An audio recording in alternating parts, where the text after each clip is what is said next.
We are thrilled to be in full production now for Cymbeline. It has been an extraordinary experience. The cast is wonderful. We're really enjoying that run. We have closed our beautiful production of an Iliad, and we're about ready to start tech rehearsals, which is when we add lighting and costumes and sound for our production of A Phoenix Too Frequent, which is a joy and a word banquet and super funny and delightful. So that we welcome audiences for that next week. So that's what's coming up. But I don't want to waste any more time on that. I think we are ready to welcome our head of voice and text, Sara Becker, who is also a professor at University of North Carolina School for the Arts, a dear friend and colleague who runs our voice and text department. We have the deepest bench in America. We have extraordinary coaches working for us.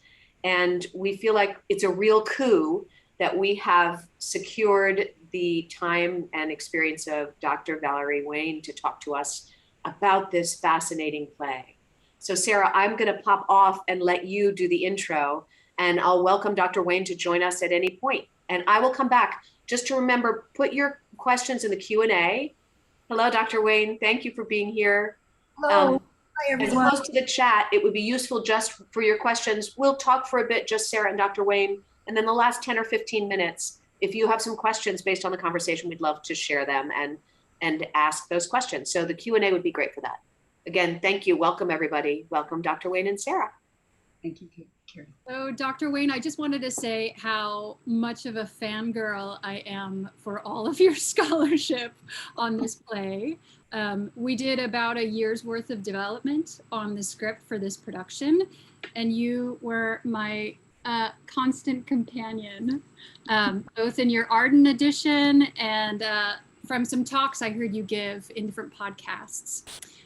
Just to give a little background on Dr. Wayne, you are a professor emerita of English at the University of Hawaii, where you retired in 2010. This edition here was published in 2017, highly recommended. Look at that. You've served as a trustee for the Shakespeare Association of America, served on the editorial board of Shakespeare Quarterly. You're a member of the Modern Language Association Committee on the New Veorium Shakespeare, which you were chair of in 2010. And you had a big book come out last year on women in the publishing industry in early modern England.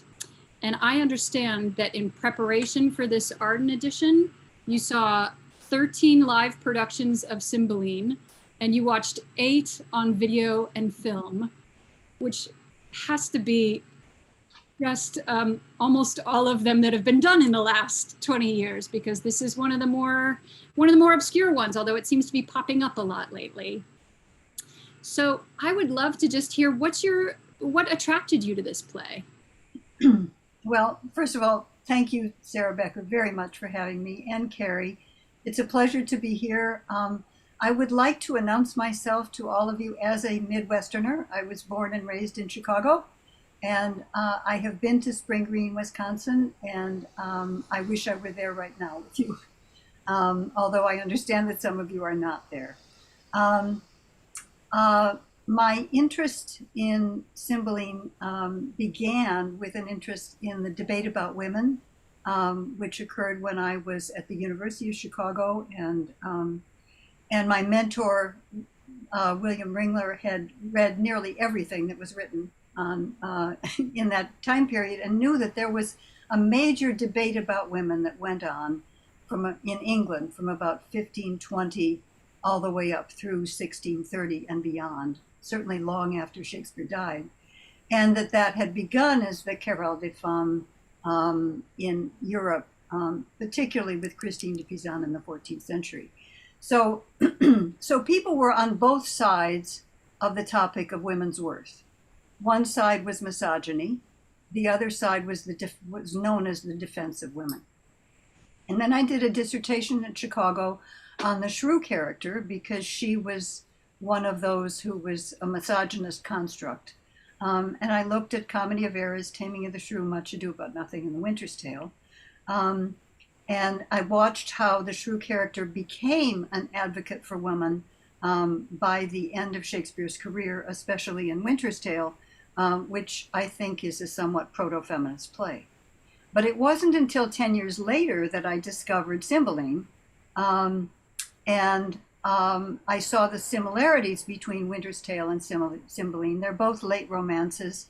They both turn on a calumny plot where a husband accuses his wife of adultery and the play vindicates her.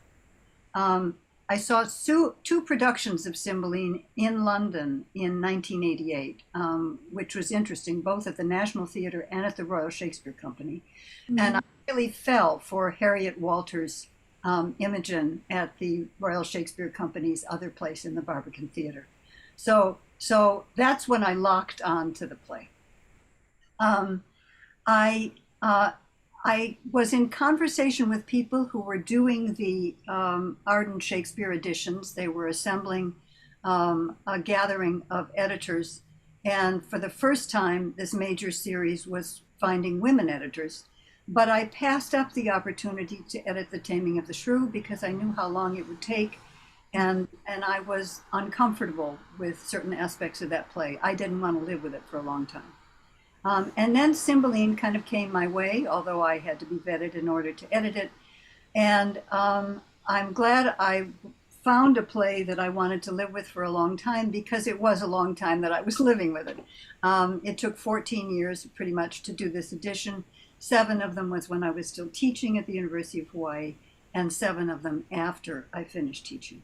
So I would say that Cymbeline is very good company for me, and I hope it is for you too, and I hope you are enjoying the production in Spring Green.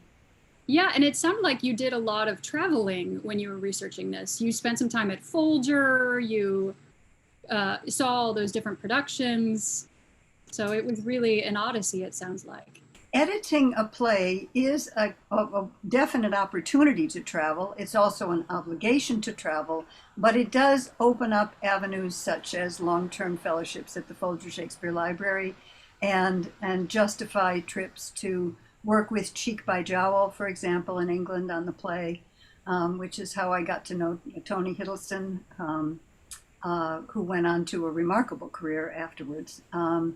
But he doubled Cloten and Posthumus, and that was one of the features of the Cheek by Jowl production in 2006. 6 or 7, yeah. 7, yeah. Was it 6?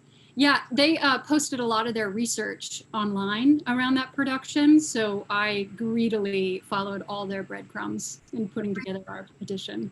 Amazing scholars and performers and directors and just rethinkers of Shakespeare. Yeah.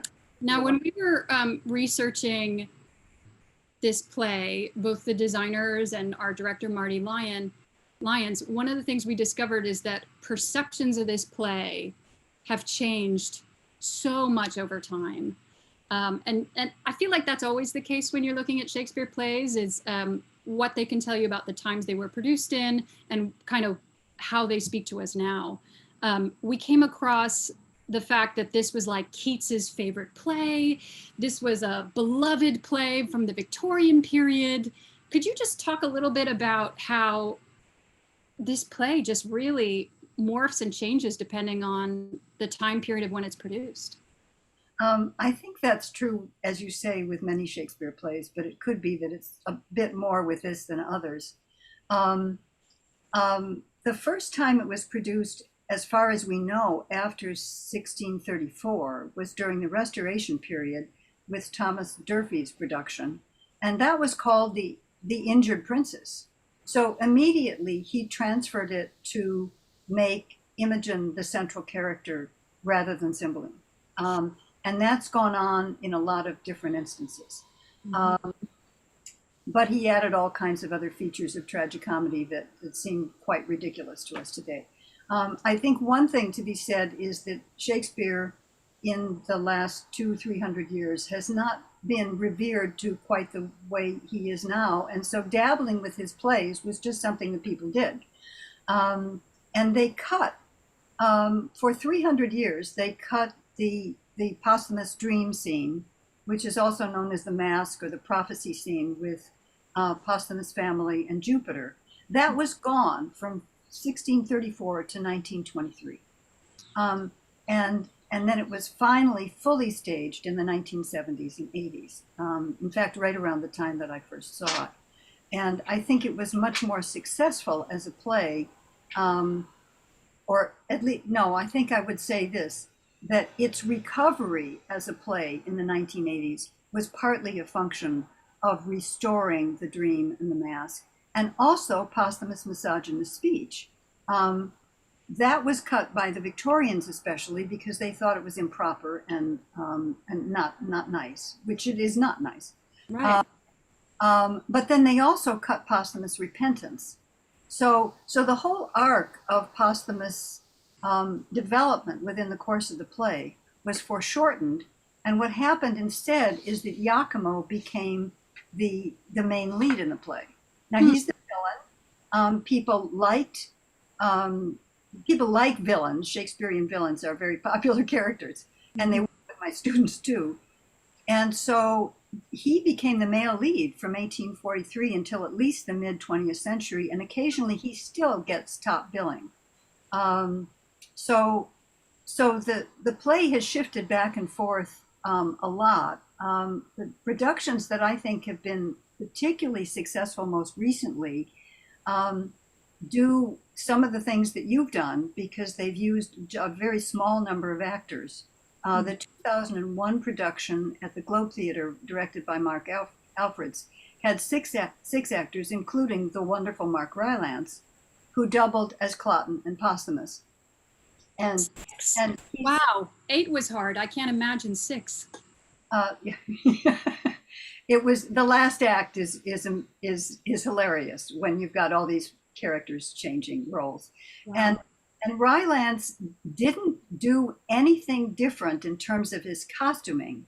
He simply completely transformed his body posture. And when he was Cloten, he just became this big, tough, bruisey guy. And you just knew that he was this other character. Now the advantage of doing that is that it calls attention to the meta-theatricality of the play. It admits to everybody, here's a character changing a role and going into another role. And you know that as an audience anyway.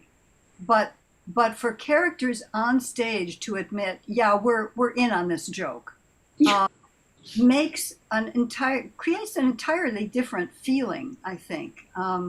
Because there's a kind of honesty actually that goes forward, that it's not a fiction completely, and I think this is a very meta-theatrical play, and so working with a small number of actors as you're doing can also make for a very successful production.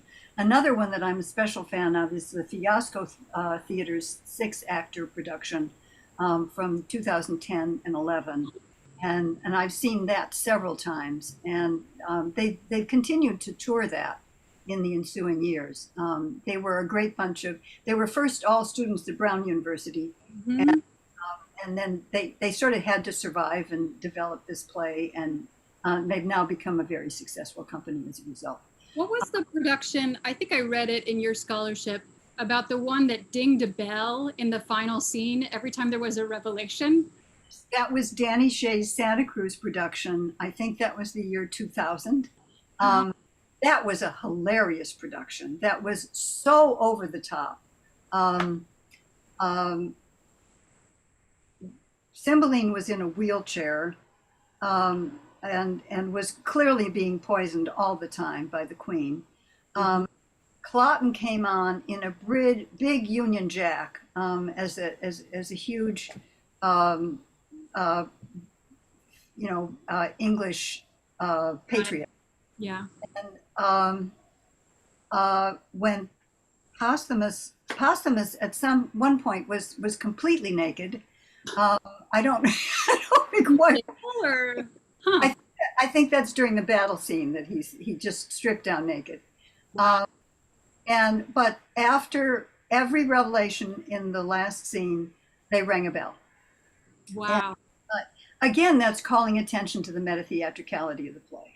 And it's funny because people either hate how theatrical and tight that last scene is, or it's what they absolutely love about it. Mhm. Like, and I was reading about Shaw's reaction to that final scene, how he started out just being disgusted, and then his opinions about it changed over time. Yes. Yeah. Yeah, Shaw has really interesting reactions to this play. He's both um, he kind of appreciates its critique of marriage, but at the same time he takes it in a it's a very talky ending. All of Shaw's plays are so talky, but I kind of prefer Shakespeare over Shaw on that. But then Shaw saw himself in constant competition with Shakespeare throughout his career, and so of course he had to rewrite Cymbeline. Why not? But you know, I guess the thing I didn't point out, Sarah, is that Cymbeline was tremendously popular in the 19th century. Ellen Terry's Cymbeline, Imogen, was the most famous, but there were very many actors and actresses who made their careers on Cymbeline and in the 19th century and towards the end of the 18th century. That began with David Garrick and it continued on through. So its popularity continued until the very end of the 1800s, until we get to the early 20th century, and then things really disappear for, you know, the productions really go down the hill for a while, and we don't hear much of it until the 1570s and 80s, 1970s and 80s. But I do want to take issue with one very frequent phrase about Cymbeline, that it's rarely produced. Because I don't think it is rarely produced anymore. Between 2004 and 2015, there were 5 or more professional productions in England and America every year. And often those are companies like APT that are doing it over the summertime. In 2012, there were 15 productions of Cymbeline going on. Wow.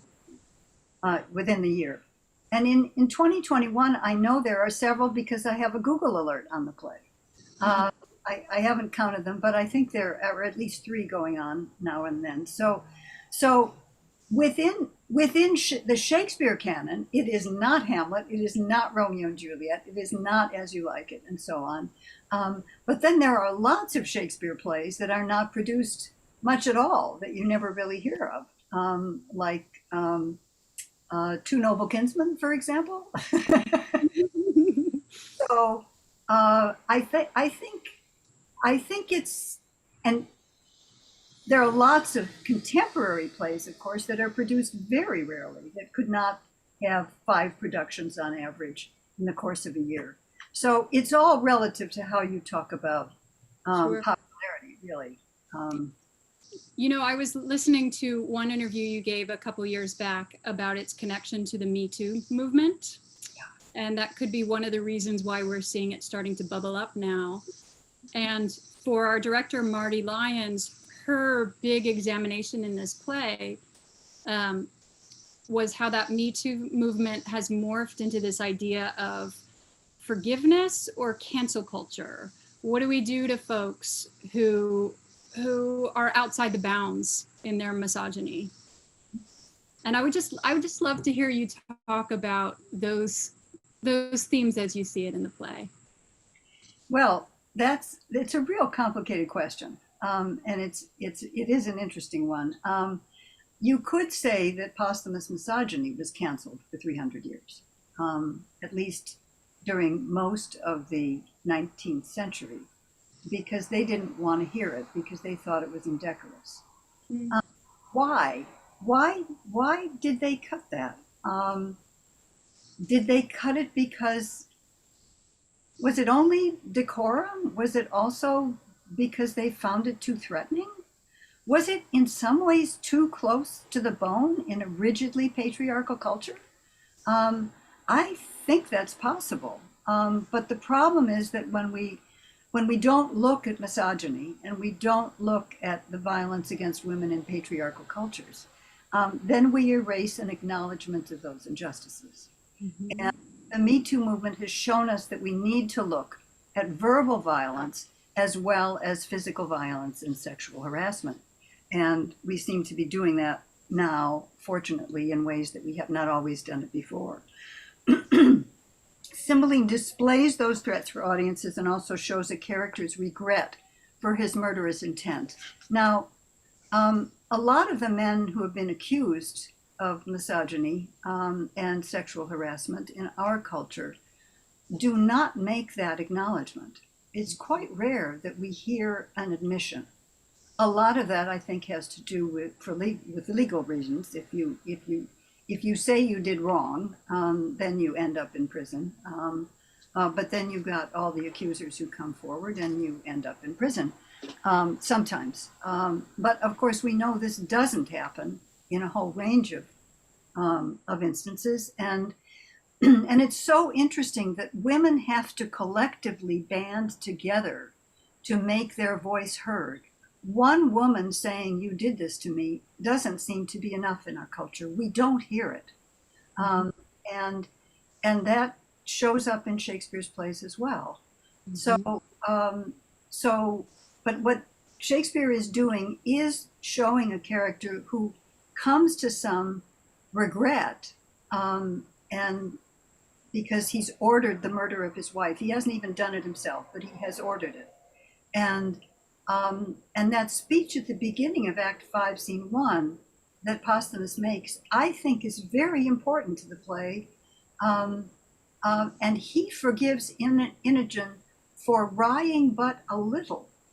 He assumes she has still committed adultery, and yet he still forgives her. So the play does affirm the worth and meaning of forgiveness, and then he is rewarded with a reunion with his wife at the end. And yet there's that odd moment that you mentioned in our exchange that bothered you, when she is in male disguise, and he sort of sees her and sort of doesn't, and he whacks her, and she falls down. Now, why does Shakespeare do this? On the one hand, he does it, I think, because it's a hugely dramatic moment, and everybody sits up, and the finale of the play is generated at that moment as well as earlier. But maybe another way to look at that, especially in light of our particular moment now, is that it's one thing to say, "I did wrong." It's another thing to actually act on that sense of repentance and regret. And when he's confronted with the opportunity to act on it, even though he would not fully recognize her, and thinks she's just some kind of boy actor and slams her down, I think that suggests that even saying, "I did wrong, I'm sorry," and he feels so bad he wants to die. It's different from actually being confronted with the actual person who you were angry at, and treating her properly, treating her well. Funny about that, Dr. Wayne, is that, as so often happens when you work on a production, the thing that mystifies you the most when you start ends up being your favorite thing. Oh, really? Yeah, because what Marty and the women in this company loved about that moment is that it's a lack of putting a bow on the forgiveness. That the play doesn't end with "everybody's forgiven, let's all go to a party." I mean, we're all going to go smoke the temples after, as they say, but that it's just the first step, and it's messy. Yeah. And another thing we discovered that was really profound for me, and I think many other of the people in the company, was that the forgiveness of one bounces into the forgiveness of another, into the forgiveness of another, and there's this chain of forgiveness. There's this paying forward of mercy in the play for Polydor, Belarius. It's really profound. Yeah. I think it's one of the reasons why audiences sometimes leave Cymbeline with a wonderful sense of generosity and grace and mercy. And it's something that a romance can do better than a comedy can do. uh, because you've taken your characters through such angst, and people have died, and then you come out the other side, and the word that's often used to describe the Shakespeare's romances is wonder, a sense of wonder at the end, and a wonder at that continual forgiveness. It does bounce out to the audience as well and give us a sense of our being forgiven, and our need to be merciful. That's not always easy in any culture, but it's a lesson that Shakespeare, I think, really has left us with, even in the midst of this complicated play that doesn't quite nail everything down. It doesn't. It leaves a lot of things unfinished in some ways. And it seems to be a real time in Shakespeare's career where he was obsessed with forgiveness and mercy. You know, writing Winter's Tale, writing The Tempest. I mean, late career playwright ready to retire, thinking about forgiveness. That's pretty juicy. Yeah, he was about 46 when he wrote this, and he died at the age of 52. So he was getting a kind of long view of things at the end of his life. I'd love to hear you talk about the genre bending of this, because different productions lean on different kind of lenses through, but the eclecticness of the tragedy, the romance, the comedy, just side by side. I think when you wrote about that, it really freed us up as a creative team, the genre bending of it. I'm so glad. And I just have to stop and say, I am so grateful that you found my edition as helpful as it was. When one works this hard and tries to see a play in a way that often hasn't been seen before, clearly from a feminist perspective, it means a lot to feel that has been passed on to people who do so much and with it and in such a skillful way. So I see Cymbeline as a tragical, comical, historical, pastoral, dramatic romance. Thank you, Polonius. Yes, right. That's Polonius in Hamlet. It's ironic when he says it. It seems ridiculous, but leave it to Shakespeare to take something that one of his most outrageous and ridiculous characters says and then do it.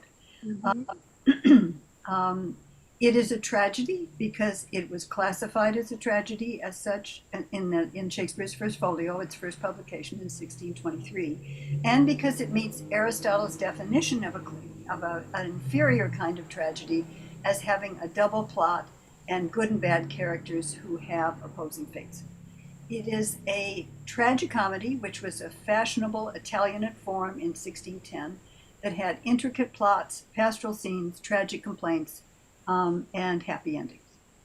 It's a history play, and Shakespeare pretty much developed the history play, and his history plays were some of the most popular that he ever produced.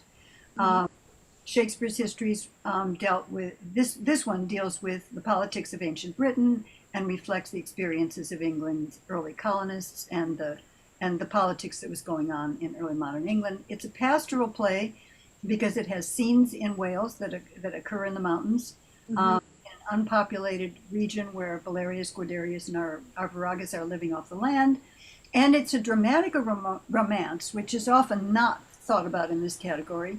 When medieval and early modern romances were transposed to the stage, there were 38 plays performed between 1572 and 1609, at least 38 plays that were staged in London, that were taken from these earlier romances and then put on the stage. That's very much like our contemporary novels turning into films, from Harry Potter on down.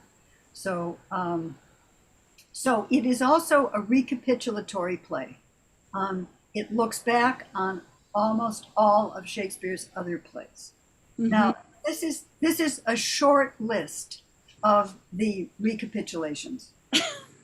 It has an angry father, a jealous husband, a wicked queen, a villainous Italian, a wager, a misogynist invective, a slandered heroine, a faithful servant, a severed head, pensive jailer, false poison, illusory death, misinterpreted letter, soothsayer, prophecy, a ring that changes hands, a mole that proves ancestry, a mask with a theophany, and that's a list of about half of them. It was listed, it appeared in the first folio in the last position. And I have argued that it is a grand finale of Shakespeare's plays because it encompasses so many of them. There are at least 22 plays of Shakespeare's that it kind of cites in the course of telling its story. So we'll see how people down the ages buy that particular argument. For the moment, I would say that scholarship is just being really silent on that issue.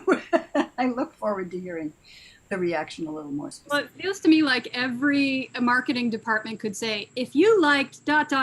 you'll love Cymbeline. Definitely, yeah. It's a greatest hits. Greatest hits in a brand new mix. Yeah, it is definitely a remix. But that's also why it's so complicated. Yeah. Because it's got all these characters in multiple plots, and it's an extravagant play. Mm-hmm. It's a bit too much of a muchness. I'm going to agree with that consensus. And so for directors and dramaturgs and others, it's a challenge to take on because it is so multifarious and so complicated. But that's also a reason to enjoy it and appreciate the kind of extravagance it exhibits. You mentioned in one of your essays that a lot of folks are picking this up now because of Brexit. That the bigger things between England and Roman Empire in this have really hooked a bunch of directors and creators. Yes, there was a specifically Brexit production that was done just as my edition was coming out, I think in 2016. Brexit, of course, is all about the fracturing of the United Kingdom into England, Scotland, Wales, and Ireland. That moment that is occurring right now, and may be occurring even more as a result of the current Brexit, was at its other side in 1610 because King James was coming on, and he announced himself not just as an English king, but as a British king. And he took the title of a British king.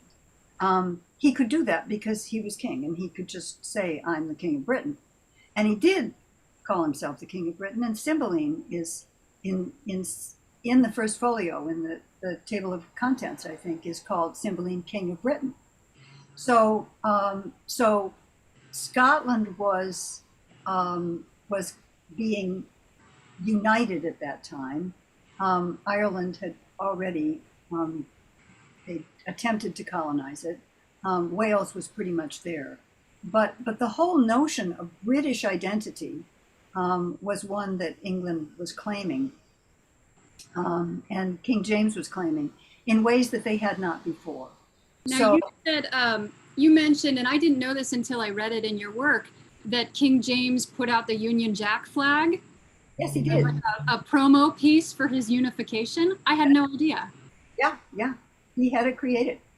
The red was one thing and the blue was another. What was that? Oh golly, no, you're taking me. Sorry. The red was England and the blue was Scotland, and they just lay them on top of each other. I think it was the blue and white was Scotland, and then the red and white was England, and they did. If you look at it, you can see that juxtaposition right there. But that wasn't around before, and this was a very contentious issue within the English Parliament. It was a contentious issue for those in what might have been considered, in Scotland, less so in Wales, I think, because they'd already kind of pretty much appropriated Wales. It was a huge issue in Ireland, and the attempt to colonize Ireland was not successful. but there are elements of colonialism that come up in the play that evoke the attempt to colonize the Irish and to colonize America. When when Imogen comes upon Valerius Guiderius and Arviragus in the cave, we get a lot of a sense of what it would have been like for English explorers and colonists to encounter indigenous peoples for the first time.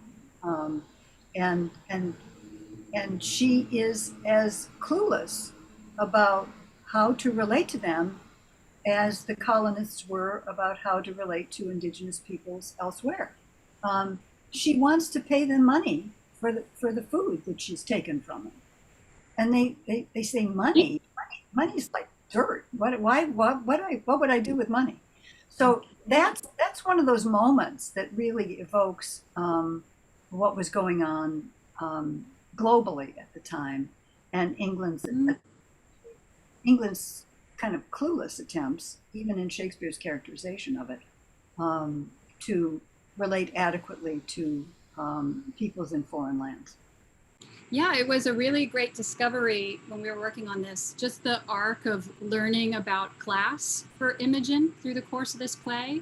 And in the way this company is cast and the way this is played, also elements of race in the play.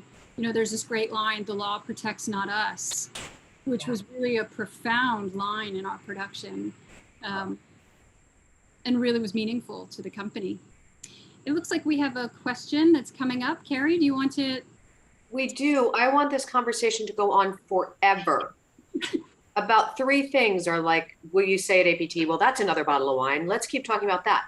So, but we have a question here from Jenny who says, I'm wondering what Dr. Wayne thinks about the all-female casting and if other productions that you have seen have done that too, and how does that shift the storytelling or our perception of it from your point of view? Wow. Good question. I haven't seen any other all-female productions. I haven't heard about any. So is yours the first, Sarah? I would love to think that. Let's just say it is for now, and we'll find out if we're wrong, but that's exciting. Well, we have to write an article together about it. Yes, please. That's fine. It obviously just flips it, as your publication material said. Shakespeare's theater was all male. This flips it to all female. I think it's a wonderful idea. I totally endorse it. I think it's a reminder that that gender is an unnecessarily confining category, and that women can inhabit and embrace men's roles just as men used to inhabit and embrace women's roles. What that does, of course, is then it disrupts gender anyway, which is what happens in any of Shakespeare's plays when his heroines are cross-dressed, and that is very unsettling to a culture that thinks in binary terms of male and female. But our culture has already moved to a non-binary position. When I first read this play, it was M and F on every official document, and there were no more options. Now we have options. People who were threatened by that said, what about bathrooms? Now we have gender neutral bathrooms. I mean, we are beginning to think in more fluid ways about gender. And all female casting is another way of thinking, of disrupting those constraints of gender that have been imposed with such rigidity, less on men than on women. So it seems to me that all female casting really opens up opportunities for women to show what they can do, who they can be, who they are already, in ways that haven't happened before. So I'm enthusiastic about this, and I understand I can see your production in about 3 days.